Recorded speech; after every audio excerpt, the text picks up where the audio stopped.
की थी, मैं रिकॉर्डिंग कर रही हूँ। हाँ हाँ हाँ। Okay, continue. ओके। कहाँ वो?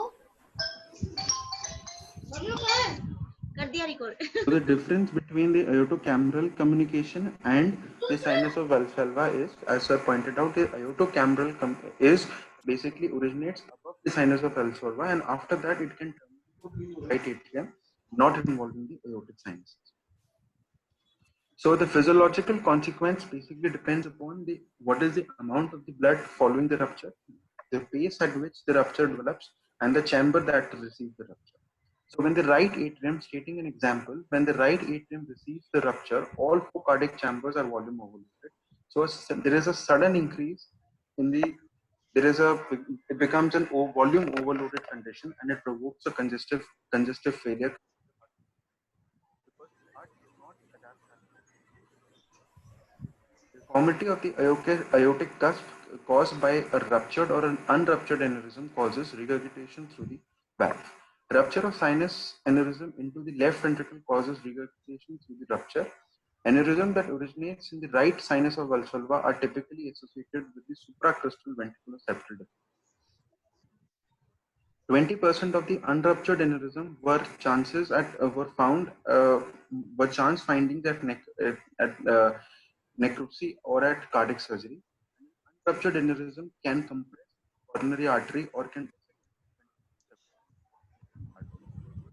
protrusion of the aneurysm into the left ventricle is occasionally responsible for aortic regurgitation, less common left ventricular outflow tract.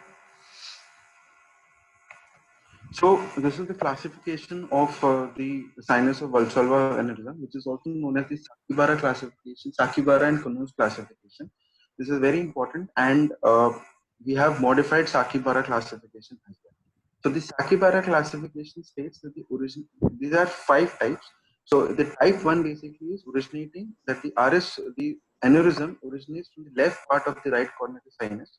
It protrudes into the conus of the right ventricle, just beneath the commissure of the right and the left pulmonary valves. Second is that the aneurysm originates from the center part of the right coronary sinus, protruding into the right ventricle and penetrating the crista supraventricularis. Type 3A is type 3 is originating from the posterior part of the right coronary sinus, protruding into the right ventricle, just beneath the septal leaf of The the best way tricuspid to remember is it is divided into 5 classes. No, so yes, first is you start from the outflow. Yes, sir. It is just beneath the pulmonary valve. Then it is in the RVOT in crista supraventricularis के beyond सारा RVOT होता है. So second is in the RVOT. Third is into the right ventricle. Fourth is in the tricuspid valve. 3 is basically into the RV. No, so 1 is in the RV, 1 is in the inflow, 4 is into the right atrium, and 5 is any other place. So you start from outflow. 1 is pulmonary valve, Yes, and 2 is outflow. 3 is basically RV. RV can be body or the inflow. 4 is atrium, and 5 is any other. Yes, sir. So you remember in a flow that you will remember. Okay. Right. And the modified Sakibara classification, as sir told you, the same, that it starts with the pulmonary valve, then it goes into the penetration or rupture into or just beneath the supraventricularis of the right ventricle. Then there is penetration into the right ventricle adjacent to the tricuspid annulus. Then at the right atrium adjacent to the tricuspid annulus, and protrusion and rupture into the right atrium.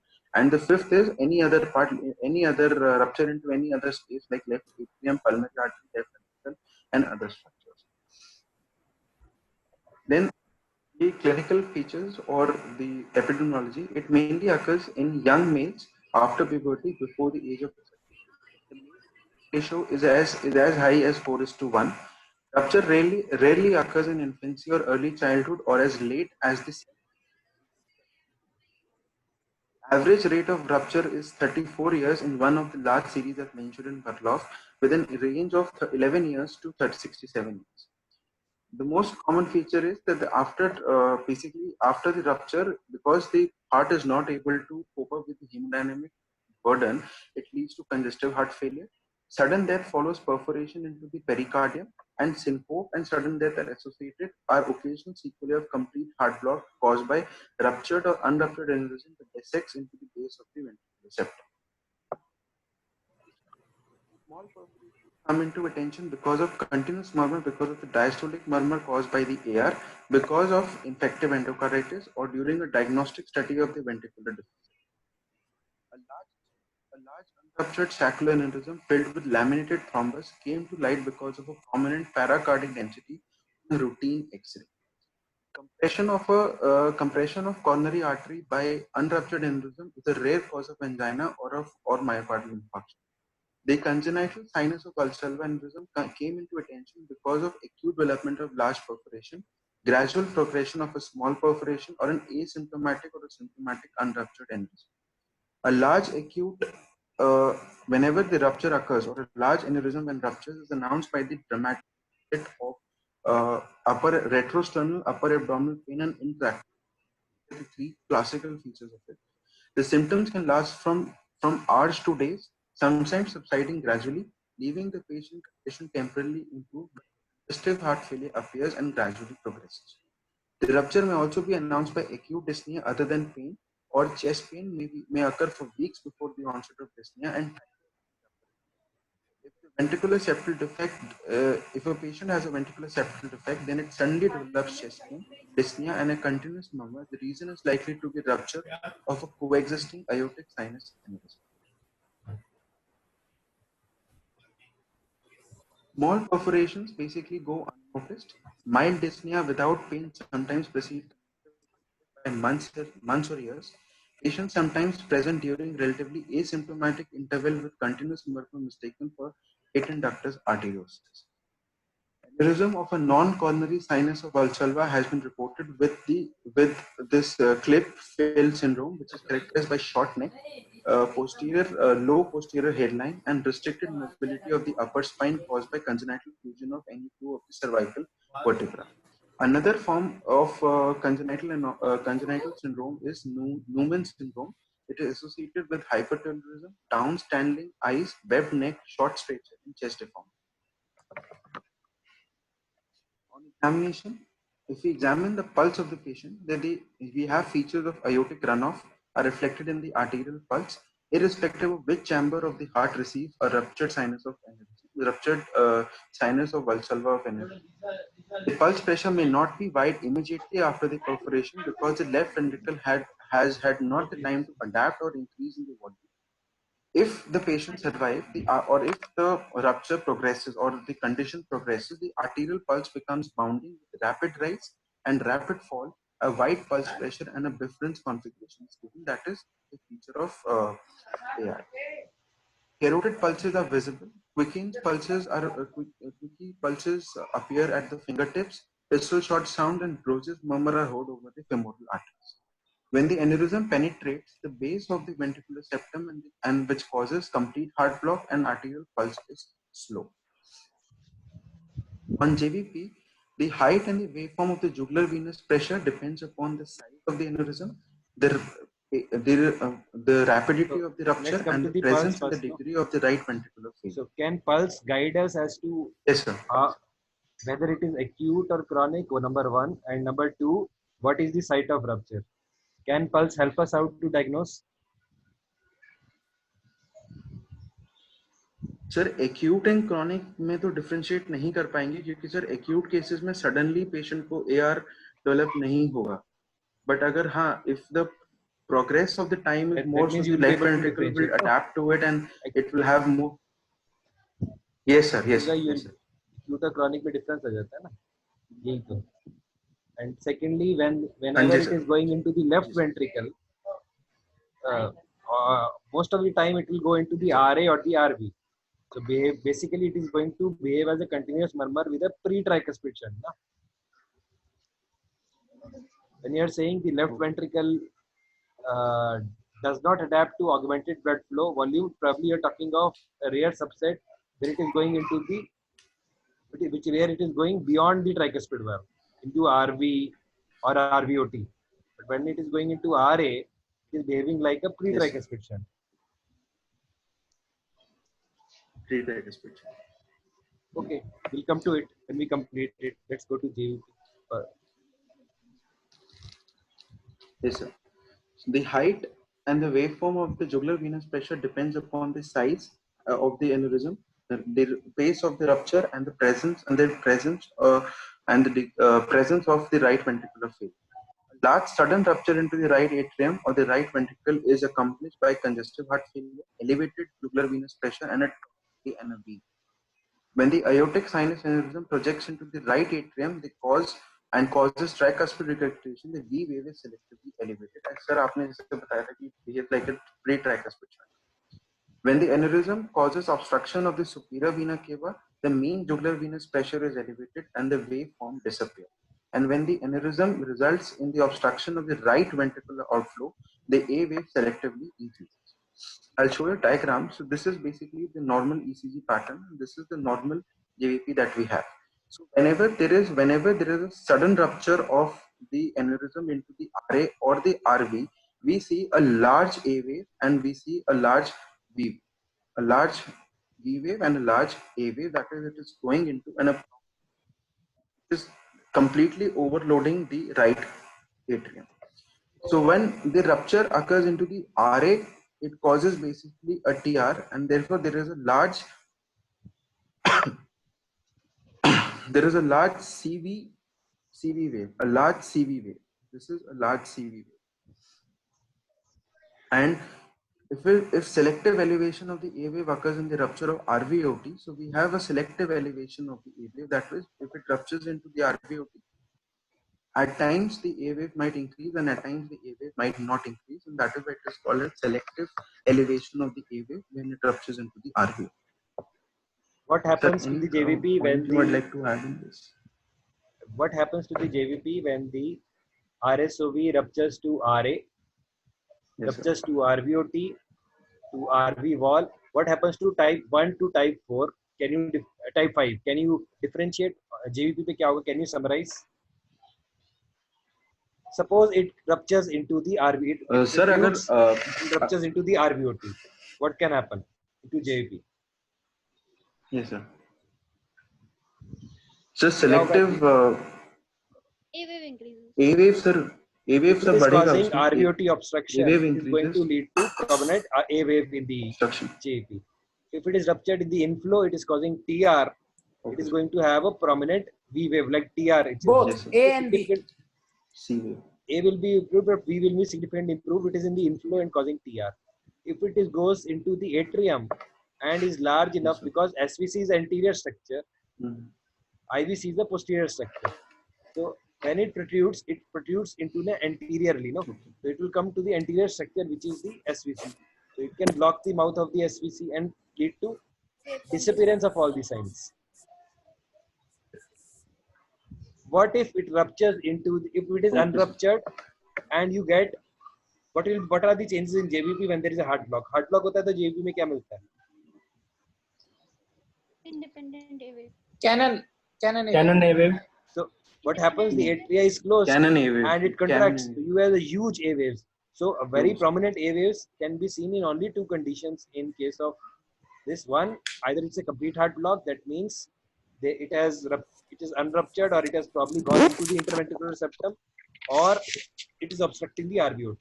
RVOT obstruction कभी भी इतना नहीं होता है कि वो obstruct करे और A wave prominent करे. It will be a rare subset.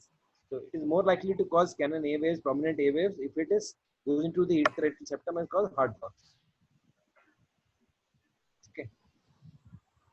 Anything else in JVP? Thank you. Sir, and this is another example where we see a very large A wave and a very large C wave as well. So that means it is directly. That means it is the aneurysm has ruptured into the right atrium. That is why we have is a very large A wave. This is just an example from a person.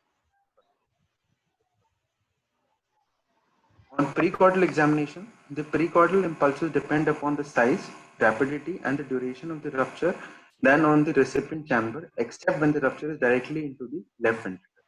An aortic sinus aneurysm that ruptures into the left ventricle or that causes AR, aortic cusp coarctation, results in isolated hyperdynamic left ventricular impulse. Continuous thrill that is more important in either systole or diastole coincides with a loud coarse murmur and a large acute rupture. So if we have a continuous thrill which is present both in the systole and the diastole, it basically corresponds that the rupture is acute and it is a large rupture. On auscultation, the right atrium, if the rupture What about occurs in the right apex? atrium, it is a What about continuous apex murmur. when RSO? Hello. Hello. Yeah, the apex basically it depends on which chamber is it basically been rupturing. But अगर acute case में होगा तब तो it is going to be hyperdynamic apex ही होगा. और apex किस form में आएगा, whether it is an LV apex or the RV apex, it will depend upon कि कितना progressions है और कौन से chamber में जाके basically rupture हुआ. अगर acute case में तो hyperdynamic ही आएगा. Chronic अगर rupture है, prolonged rupture है, तो अगर left ventricle होगा तो LV type of apex आएगा because the LV will take longer time to adapt. और अगर RV है तो RV ओवरलोड होने की वजह से RV type of apex RV enlarge करेगा तो RV type of. Yeah. And what about thrill? I told you continuous thrill is more prominent. Continuous thrill रहेगी both in the systole and the diastole. Where What will if you get a RV thrill? Yeah. Thrill in case of RSOV, where? Sir वो depend करेगा कौन सी site of rupture है. अगर RA पे अगर RA में rupture होगा तो after auscultation, site of rupture. After auscultation, you have to differentiate between RSOV and other causes of continuous murmur. How will you differentiate? Complete your auscultation, then we'll come to this. Right. If the rupture basically occurs in the right atrium, the continuous murmur is maximum at the right or the left sternal border over the lower stern or over the lower stern. अगर rupture right ventricle में होता है, so continuous murmur is maximum at the mid to lower left sternal border of the right ventricle. It results in continuous murmur at the upper left sternal edge. The systolic component of the continuous murmur tends to be louder at the higher thoracic sides, and the diastolic component tends to be louder at the lower thoracic sides. What does this mean? The continuous murmur of a ruptured Come aortic. to the previous. What does this statement mean? The systolic component yes, of continuous murmur is at higher thoracic site, and what does this mean? इस statement का मतलब समझाओ ना. What do you mean? अगर continuous murmur है तो you're getting a continuous murmur. है, RSOB में से continuous murmur. Yes sir. तो उसका systolic और diastolic components so systolic sir high.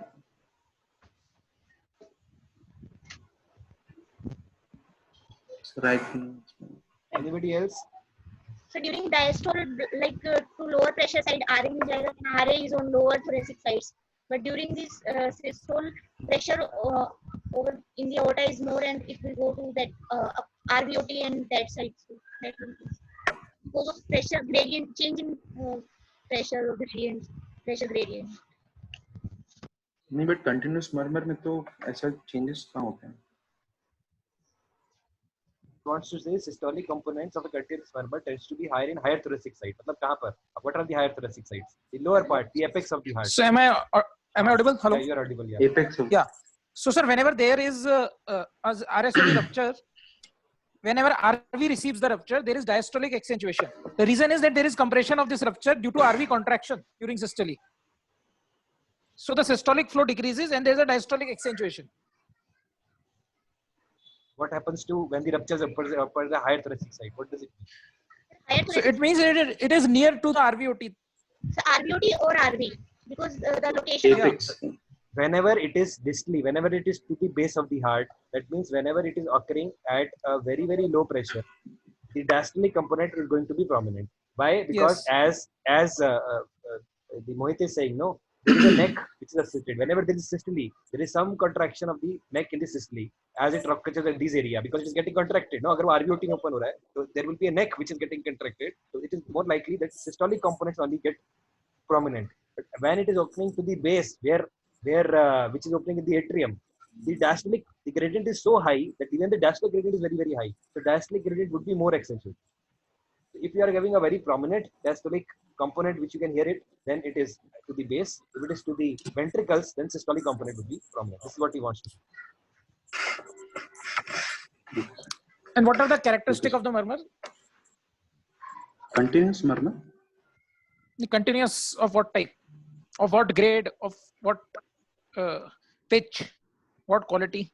Because we have to differentiate it from the continuous murmur of PDA, na? Yeah. So there's a high-pitched continuous murmur. So one thing about this murmur you have to always remember is What that happens? the grade of this murmur is grade 5, grade 6. Okay? It is the loudest continuous murmur. Okay. So, and this is very harsh quality and sawing quality. Very appears very very superficial. Stethoscope की जगह तो speaker से पूरे auditorium में भी सुनाई देता है RSOV का murmur. ठीक है? It is such a loud murmur. Okay. Then how to differentiate it from PDA? So PDA murmur is usually so there is crescendo nature of PDA murmur during systole and decrescendo nature of PDA murmur during diastole with a peaking around S2. So nothing of this sort happens in a RSOV kind of murmur. RSOV murmur, which differentiate. This is what I say. You concentrate your auscultation. You complete your auscultation, then you have to tell the differences between a RSOV and a PDA, which will cover auscultation, which will cover precordial examination also. But you complete your auscultation, and then we'll come to the differential diagnosis of PDA. Okay, you continue. But you remember what Mohit has said, no? Because this PDA ka murmur is in systole, there is it keeps on increasing. But diastole mein, there will be gradually diastolic pressures. There is a recoil, no? There is, because of the recoil, the diastolic pressure in the vessels, they tend to rise, and as they tend to rise, the gradient slightly falls in vessels. So that is why PDA ka murmur it goes slightly, peaks at P2 and then comes down. While RSOV murmur is at a continuous gradient, so it is going to be very harsh continuous murmur. But besides murmur, there are other points to differentiate. We talk after you complete your. Yes, sir. So the continuous murmur of duct peak around the second heart sound in contrast to the continuous murmur of the patent ductus arteriosus. I was about to mention this. An aneurysm may be compressed by the right ventricular contraction by impeding the systolic flow and accounting for diastolic stimulation of the continuous murmur.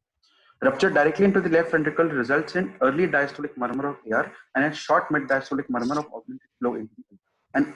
And if the aneurysm is unruptured, it may be an isolated diastolic murmur of AR by compromising the aortic cuff optic.